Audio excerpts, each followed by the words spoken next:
Religion des hautes sphères, religion de basse sphère. On en parle avec maître, sinon grand maître Tiburce Debokolo, Tiburce Sylvain Debokolo, de l'ordre des Aïniens. Bonjour. Bonjour. Vous avez votre pins? Oui. L'ordre des Aïniens. Oui. Un mot quand même sur l'ordre des Aïniens. Merci beaucoup. L'ordre des Aïniens, ce n'est pas une religion peut-être fictive. L'ordre des Aïniens existe bel et bien depuis le 17 novembre 2008. Nous lisons notre livre de base qu'on appelle le Vegastune. Nous avions notre recueil de prières, ça est là. Toutes les prières de l'ordre des Aïniens sont dans ce livre. Nous sommes reconnus officiellement à l'État. Donc ce n'est pas une religion qui est apparue seulement comme ça, ou soit qui est derrière la maison. Nous occupons presque tout le Congo. Et le 31 juillet, nous avions la fête des Montras à notre siège de Moussoso, où nous allons clôturer notre mois de Montras, parce que ça nous prend un mois de Montras. Studio 210 sera là? Oui, Studio 210 est invité, merci. Okay. Merci beaucoup, merci de nous inviter. Alors, religion de haute sphère, religion de basse sphère, c'est quoi la différence? Oh, merci beaucoup. Religion d'abord vient du mot religar, se relier à quelque chose, donc à une divinité. Alors, donc, les religions de haute sphère sont des religions qui sont reliées avec des êtres plus élevés que nous, plus intelligents que nous. Parfois, on avance de 8000 ans sur la quotient intellectuelle. Alors, quand il est en contact avec vous, il vous donne de la connaissance supérieure. Et la vitesse de la compréhension aussi vous change pour comprendre les enseignements supérieurs qu'eux vous donnent.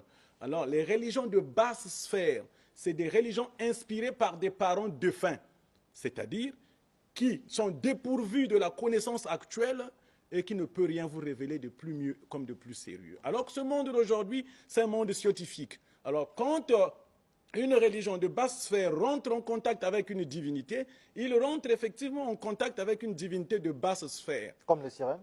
Comme les sirènes, comme les génies, comme les parents défunts, comme les génies des eaux, les génies de la montagne. Comme ils ne savent pas ce que c'est la science. Les génies de la montagne ne savent pas ce que c'est la science. Quand ils t'inspirent, ils ne peuvent pas t'inspirer les données scientifiques. Alors, tant que le noir va toujours croire aux religions de basse sphère, le noir va toujours demeurer dans la misère caractérisée. D'accord. Alors, l'ODA fait partie des religions de haute sphère. De haute sphère. Voilà. Pourquoi vous le dites? Voilà, parce que l'ordre des Aïniens, c'est une religion intellectuelle. Même quand tu prends un super abruti, quand il adhère à l'ordre des Aïniens, la quotient intellectuelle va changer. La façon de comprendre les choses va changer. La façon de voir les choses aussi va changer. Ah, donc le christianisme aussi, c'est une religion de haute sphère? Le christianisme, effectivement, quand Yahvé leur parle, qui est déjà un extraterrestre, les musulmans même, Allah, Gabriel et tout ce monde-là sont des religions de basse sphère, effectivement. Hein? Non, de haute sphère. Hein? Excuse-moi. C'est des religions de haute sphère. Parce qu'ils sont en contact avec des êtres plus intelligents que nous. Les Melchizedek qui revenaient de d'autres planètes, qui venaient leur instruire. C'est bien logique que ce soit une religion de haute sphère. Mais l'unique différence, c'est que ces religions-là n'ont rien à voir avec les Noirs. D'où ils ne peuvent pas nous apporter quelque chose de mieux.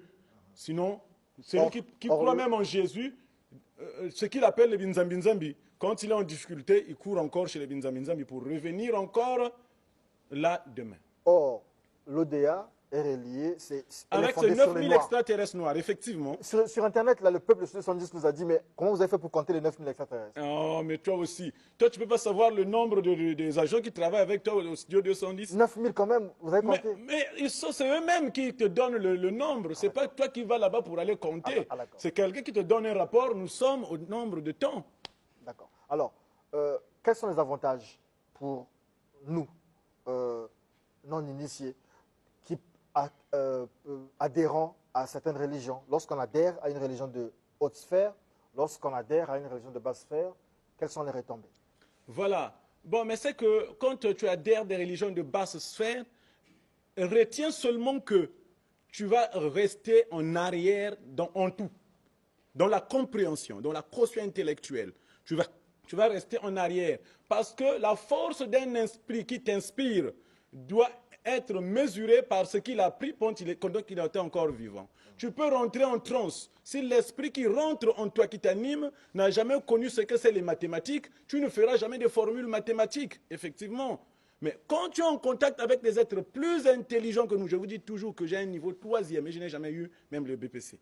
Mais effectivement, je ne crée pas des livres d'histoire. J'écris des livres spirituels et scientifiques. Ce n'est pas des livres d'histoire que un tel avait fait ceci, un tel avait fait ceci. Non, je donne un enseignement spirituel que tu n'as pas tiré dans un autre livre, mais qui te traverse.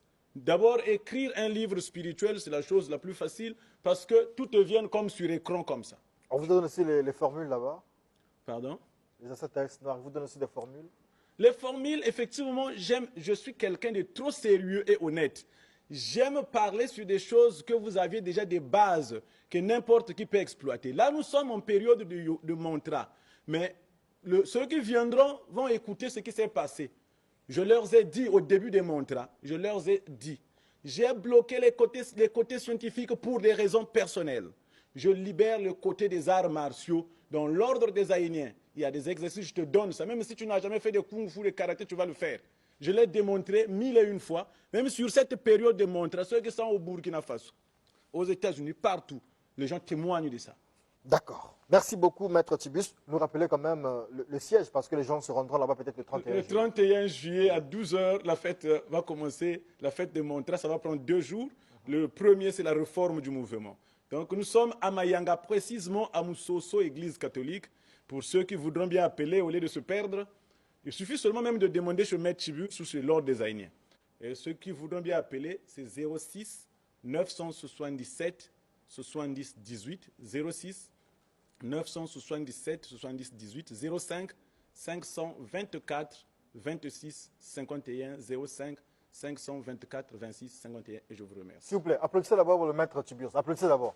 Il va nous démontrer le kung fu ici, là, rapidement. Un truc kung fu. Applaudissez, accompagnez par les applaudissements. C'est pas possible. Il faut motiver le maître. Le kung fu.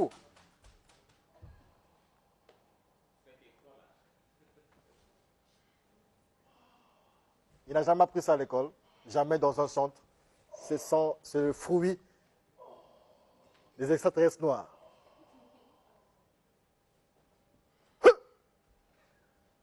Merci beaucoup. C'était l'entretien avec Maître Tiburce. Studio 210 continue.